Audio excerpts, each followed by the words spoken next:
Hello guys, welcome to my YouTube channel. നിങ്ങൾ എൻ്റെ പുതിയ വീഡിയോയിലേക്ക് ഞാൻ സ്വാഗതം ചെയ്യുന്നു. ഇവനെ നിങ്ങൾക്കറിയാലോ, ഒരു ടൗസറിന് പല ഓട്ടകളും ഉണ്ടാവും. ഒരു ടൗസറിന്റെ ഓട്ടകളാണ് ഇവരൊക്കെ. ഏത് ഒരു പണിയില്ലാത്ത ഒരു ഡോക്ടർ ഉണ്ട്, യുക്തിവാദി മദ്രസ പൊട്ടൻ. ആരാണെന്ന് നിങ്ങൾക്ക് മനസ്സിലായിട്ടുണ്ടാവും. അവന്റെ വീഡിയോ ഞാൻ ഇടുന്നുണ്ട്. ഒരു പണിയില്ല അവന്. ഇസ്ലാമിനെ വിമർശിക്കുക, ഇസ്ലാമിനെ കുറ്റം പറയാ, മുഹമ്മദ് നബി സല്ലല്ലാഹു അലൈഹി വസല്ലമയെ കുറ്റം പറയാ, പരിശുദ്ധ ഖുർആനെ കുറ്റം പറയാ. ഇത് മാത്രമേ ഇവർക്കുള്ള ജോലിയുള്ളൂ. അതേപോലെ ഈ ഒരാള് നിങ്ങൾക്ക് കണ്ടാൽ തോന്നും ഇയാളൊരു ഇസ്ലാമിക പണ്ഡിതനാണെന്ന. ഒരു ചുക്കുമല്ല. ഇസ്ലാമിന് യാതൊരുവിധ ബന്ധമില്ലാത്ത, മതപരമായിട്ട് തീരെ അറിയാത്തൊരു പൊട്ടനാണ് ഇവനും. എന്തുകൊണ്ട്? ഇവൻ നമസ്കാരത്തെ കുറിച്ചിട്ട് പറയുമ്പോൾ ആൾക്കാർ വിചാരിക്കും നമസ്കാരം, എന്നിട്ട് നമസ്കാരത്തിനെ വിമർശിക്കാണ്. തൂറിത്തേമ്പുക തൂറിത്തേമ്പുക എന്ന് പറയുമല്ലോ, ആ പണിയാണ് ഇവ എടുക്കുക. ഇവന്റെ വിചാരം ഇവൻ മാത്രം ബുദ്ധിമാനും ബാക്കിയുള്ള മുസ്ലിങ്ങളൊക്കെ പൊട്ടന്മാരും എന്നാ. ഇവന്റെ ചോദ്യം ആദ്യം കേൾക്കും, എന്നിട്ട് അതിനുള്ള മറുപടിയാണ് ഞാൻ തരുന്നത്. വേണ്ടി പ്രവർത്തിക്കുന്ന മനുഷ്യ സമൂഹത്തിന്റെ ഉന്നതിക്ക് വേണ്ടി പ്രവർത്തിക്കുന്നതിന് ഉള്ളിൽ ഊർജം നിറക്കുന്ന ഔദ്യോഗികമായ ആരാധനകളാണ് അവയൊക്കെ. അല്ലാതെ നിസ്കരിച്ചിട്ട് ഒരു മനുഷ്യന്റെ പണി എന്താണ് നിസ്കാരം? ഒരു നിസ്കാരം കഴിഞ്ഞ് അടുത്ത നിസ്കാരത്തിന് വേണ്ടി കാത്തിരിക്കലാണ് ഒരാളുടെ പണി. ഇത് പഠിപ്പിക്കാൻ അതൊന്നും ചെയ്യരുത്. 50 വക്ത നിസ്കാരത്തിന്റെ കഥയൊക്കെ ഇല്ലേ? എമ്മാതിരി സുന്നത്തുകളാണ്. നിങ്ങൾ ആലോചിച്ച് നോക്ക്. രാവിലെ സുബഹിക്ക് മുമ്പ് സുന്നത്ത്, സുബഹ നിസ്കാരം കഴിഞ്ഞ് അങ്ങനെ തുടങ്ങിയിട്ട് പിന്നെ ഹാജത്തിന്റെ നിസ്കാരം വേറുണ്ട്, പിന്നെ വിത്തറുണ്ട്, തഹജ്ജുദുണ്ട്, പിന്നെ ഉള്ളതോ ഇല്ലാത്തതോ ആയിട്ടുള്ള തസ്ബീഹുണ്ട്, അതിനപ്പുറത്ത് വേറെ തറാവീഹ് റമദാനിൽ സ്പെഷ്യൽ ഉണ്ട്. നീര് വരുന്നവരെ നിസ്കരിച്ചുകൊണ്ടാണ് റസൂലിനെ കുറിച്ച് പറയുന്നത്. ഇങ്ങനെ മനുഷ്യരെ ആരാധനകളിലും അനുഷ്ഠാനങ്ങളിലും മാത്രം കുരുക്കിയിട്ട് അവന്റെ സമൂഹത്തോടുള്ള സകല പ്രതിബദ്ധതകളെയും ഇല്ലാതാക്കുന്നതിന് വേണ്ടി ഉണ്ടാക്കിയിട്ടുള്ള അർക്കാനുൽ ഇസ്ലാമാണ് പഠിപ്പിച്ചത്. അപ്പോൾ നിങ്ങൾ ഇവന്റെ സംസാരം കേട്ടല്ലോ. ഞാൻ അതാ പറഞ്ഞത്, ഇവരൊക്കെ ഒരു ടൗസറിന്റെ പല ഓട്ടകളാന്ന് പറയാൻ കാരണം ടൗസർ ഒന്ന് തന്നെയാണ്. ഒരാൾ ഇടുന്നൊരു ടൗസർ തന്നെയാണ്. യുക്തിവാദി പൊട്ടന്മാരുടെ ടൗസറിന്റെ പല ഓട്ടകളാണ്. അതിൽ പെണ്ണും ഉണ്ട്, ആണുങ്ങളും ഉണ്ട്. ഇവരൊക്കെ പരിപാടി എന്താ വെച്ചാൽ ഇസ്ലാമിനെ ഓരോരുത്തരും ഭാഗിച്ചെടുത്തേക്കുക. മദ്രസ പൊട്ടന്മാരും മദ്രസ പൊട്ടത്തിയാൾ ഭാഗിച്ചെടുത്തേക്കുക. ഞാൻ എന്നാ ഇങ്ങനെ വിമർശിച്ചിട്ടോളാം, നിങ്ങൾ ഇങ്ങനെ വിമർശിക്കണം, ഞാൻ ഇങ്ങനെ വിമർശിക്കാം, നിങ്ങൾ അപ്പൊ ഇങ്ങനെ അറ്റാക്ക് ചെയ്യണം. ഇവർ തമ്മിലൊരു ഗേങ് ആയിട്ടാണ് ഇസ്ലാമിനെ അറ്റാക്ക് ചെയ്യാൻ നോക്കുന്നത്. ഏത് വളിക്ക് പെയിന്റ് അടിച്ചണ പോലെയാണ്. വളിക്ക് പെയിന്റ് അടിച്ച അതാണ് ഇവരെ പണി. ഒച്ചേക്കും, സാധനം കാണൂല എന്ന മാതിരിയാണ് ഇവര്. എന്താ ഇതൊക്കെ ഇങ്ങനെ വർത്താനം പറഞ്ഞ നിങ്ങൾ എന്നോട് തെറ്റിദ്ധരിക്കരുത്. അത്രക്ക് ഇസ്ലാമിനെ ഇവർ വിമർശിക്കാറുണ്ട് ഈ മദ്രസ പൊട്ടന്മാര്. ഇവരൊക്കെ മദ്രസയിൽ നിന്ന് പഠിച്ചിട്ട് പൊട്ടന്മാരായതാണ്. ഞങ്ങളൊക്കെ മദ്രസയിൽ പഠിച്ചിട്ട് അള്ളാഹുവിന്റെ മാർഗത്തിൽ അള്ളാഹു പറയുന്നത് പോലെ ചെയ്യാൻ വേണ്ടി ശ്രമിക്കുന്ന വിശ്വാസികളാണ്. വ്യത്യാസം മനസ്സിലാക്കണം. ഇവന്റെ വിചാരം ഇവന് മാത്രമേ നിസ്കാരം അറിയുള്ളൂ, ബാക്കിയുള്ള മുസ്ലിങ്ങൾ മുഴുവനും പൊട്ടന്മാരാണ്. അപ്പൊ ഇവൻ പറയുന്നത് അപ്പടിയാണ് വീങ്ങുന്ന. കാരണം ഇവന് യുക്തിവാദത്തിലേക്കും നിരീശ്വരവാദത്തിലേക്കും പ്രപഞ്ചത്തിന് സൃഷ്ടാവില്ല എന്നും പരലോകമില്ല എന്ന വിശ്വാസത്തിലേക്ക് കൊണ്ടുപോകാൻ വേണ്ടി പണ്ഡിത വേഷം ചമഞ്ഞുകൊണ്ട് നടക്കുന്ന ഒരു മരപ്പൊട്ടനാണ് ഇവന്. എന്താ അങ്ങനെ പറയുന്നോ? നിസ്കാരത്തിന് ഇവ വിമർശിക്കുന്നത്, സുന്നത്ത് നിസ്കാരത്തിന് വിമർശിക്കുന്നുണ്ട്. ഞങ്ങൾ സുന്നത്ത് നിസ്കാരം നിസ്കരിക്കുന്നവരാണ്. പിന്നെ അത് മാത്രമല്ല സഹോദരന്മാരെ, നിസ്കാരം എന്താണ് എന്ന് നമ്മൾ ഓരോരുത്തരും, ഓരോ മുസ്ലിമും പഠിക്കലും അറിയലും അത്യാവശ്യമാണ്.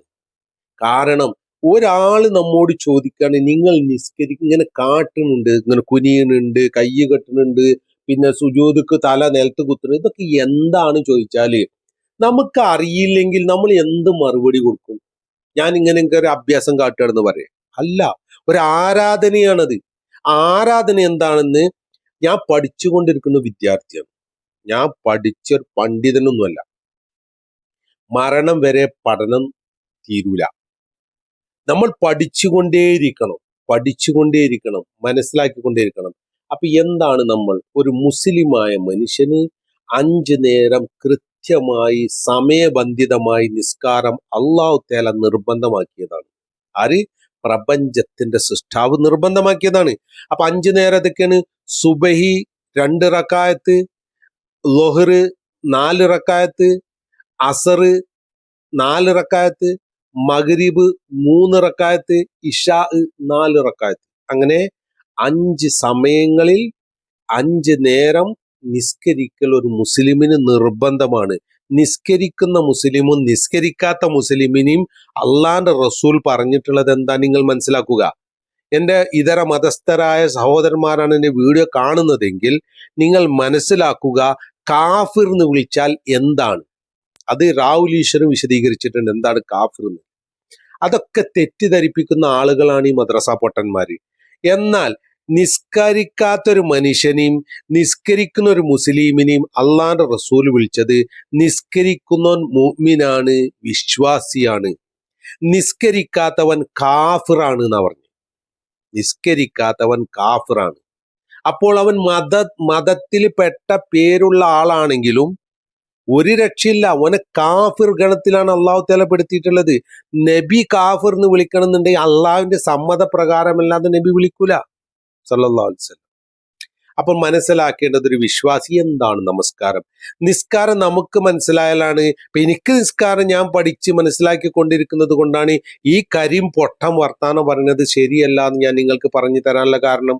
ഇല്ലെങ്കിൽ ഞാൻ എന്താ പറയാ, ഇവൻ പറഞ്ഞ ശരിയാണല്ലോ, എന്തിനാണ് ഇത്ര തോന്നെ നിസ്കാരം, എന്താ നമ്മൾ നിസ്കരിക്കുന്നത്, എന്താ നമ്മൾ. കാരണം നിസ്കാരത്തിൽ എന്ത് പറയുന്നു എന്ന് നമ്മൾ അറിയണം. ചുരുക്കി പറഞ്ഞുതരാം. വീഡിയോ നീളുകയാണെങ്കിൽ ഞാൻ ഭാഗം 2 ആക്കും. ഇതൊരു ഭാഗമാക്കും, ഇതിന് ശേഷം ബാക്കി പറയും ഇൻഷാ അല്ലാഹ്. ശ്രദ്ധിച്ചു കേട്ടോളി. ഒരു വിശ്വാസിയായ മനുഷ്യൻ പള്ളിയിലോ, അവൻക്ക് ഈ ഭൂമി മുഴുവൻ പള്ളിയാണ് എന്ന് വെച്ചാൽ എവിടെയും അള്ളാഹുവിനെ ആരാധിക്കാൻ അവൻക്ക് സൗകര്യം ചെയ്തു കൊടുത്തിട്ടുണ്ട്. യാത്രയിലാണെങ്കിൽ യാത്രയിലുള്ള നിസ്കാരം, എവിടെയാണെങ്കിലും അവൻ 5 നേരത്തെ നിസ്കാരം നിസ്കരിച്ചിരിക്കണം. ഇനി പള്ളിയിൽ പോയി നിങ്ങൾ എല്ലാവരും കാണുന്ന നിസ്കാരം എന്താണ്? രണ്ട് കൈയും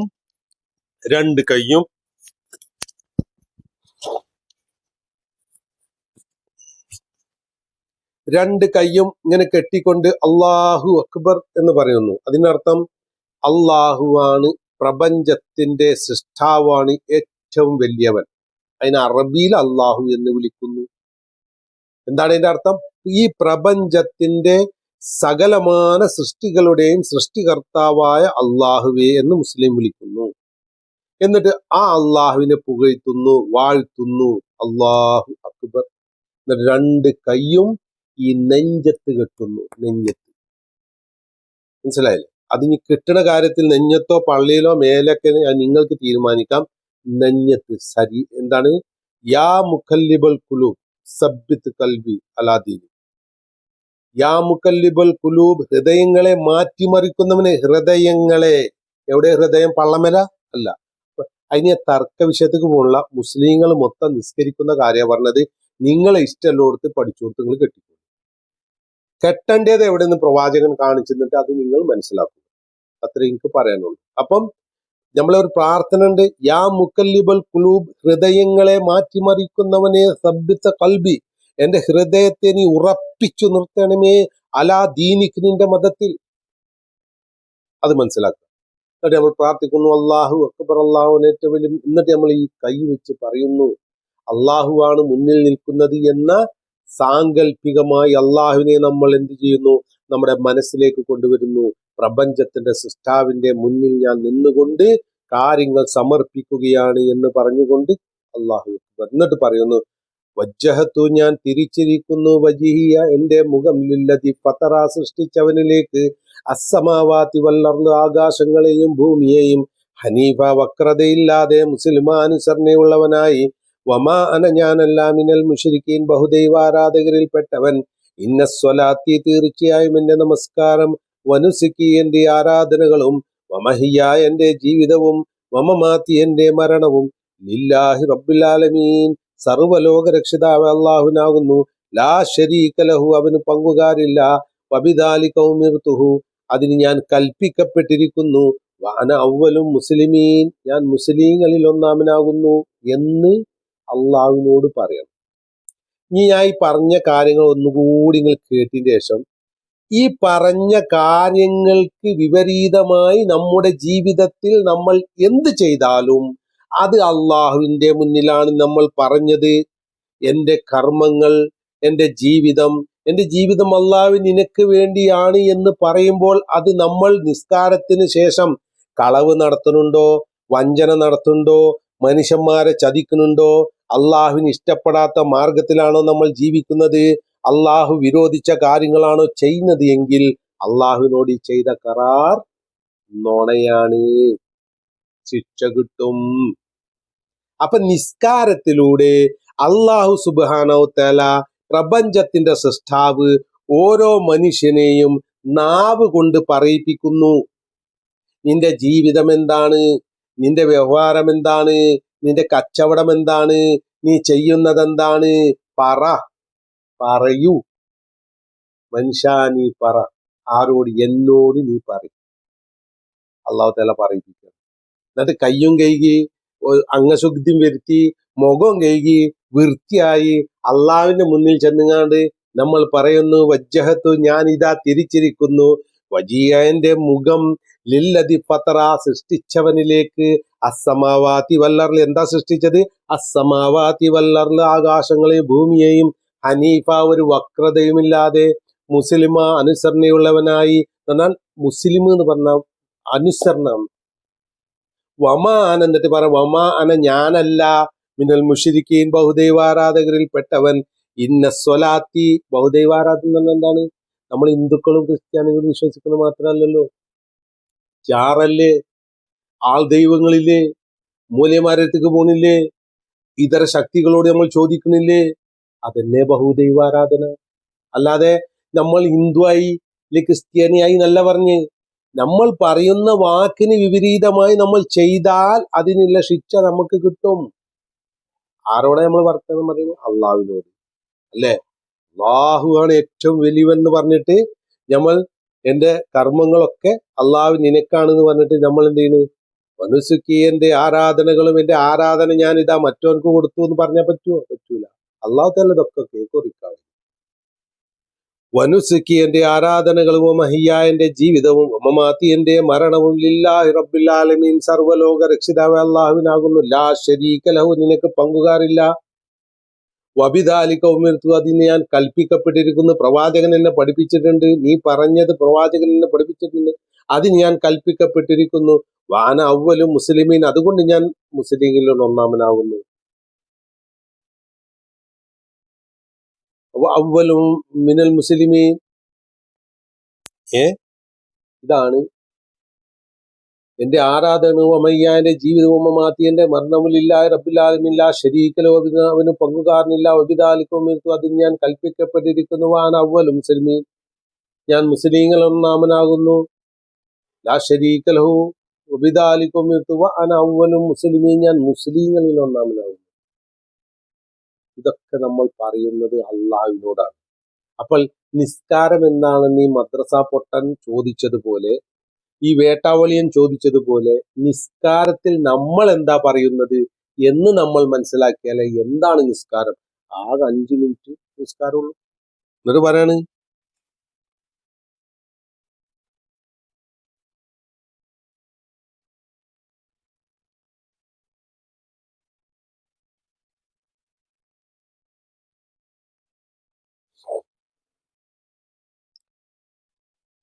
ഞാൻ ഈ ഒരു സംഗതി പറയാൻ വേണ്ടി തരുന്നു. ഞാൻ പറഞ്ഞല്ലോ, നിസ്കരിക്കുന്നവനും നിസ്കരിക്കാത്തവനും വ്യത്യാസം കാഫറാണ്. ഇതിന്റെ തുടക്കം എവിടുന്നാന്ന് നമുക്ക് മനസ്സിലാകണമെന്നുണ്ട്. എന്താണ് കാഫിർ എന്ന് മനസ്സിലാകണമെന്നുണ്ടെങ്കിൽ നമ്മൾ പരിശുദ്ധ ഖുർആനിൽ സൂറത്തുൽ ബക്കറയിലെ 34-ാമത്തെ അധ്യായം വായിക്കണം. 34-ാമത്തെ അധ്യായം. ഇവിടെ കാഫിർ എന്ന പദം ഉപയോഗിക്കുന്നത് ഇവിടുന്നാണ്. പിശാച്ചിനെയാണ് വിളിക്കുന്നത്. എന്തുകൊണ്ടാണ് പിശാച്ചിനെ കാഫിർ എന്ന് വിളിച്ചു?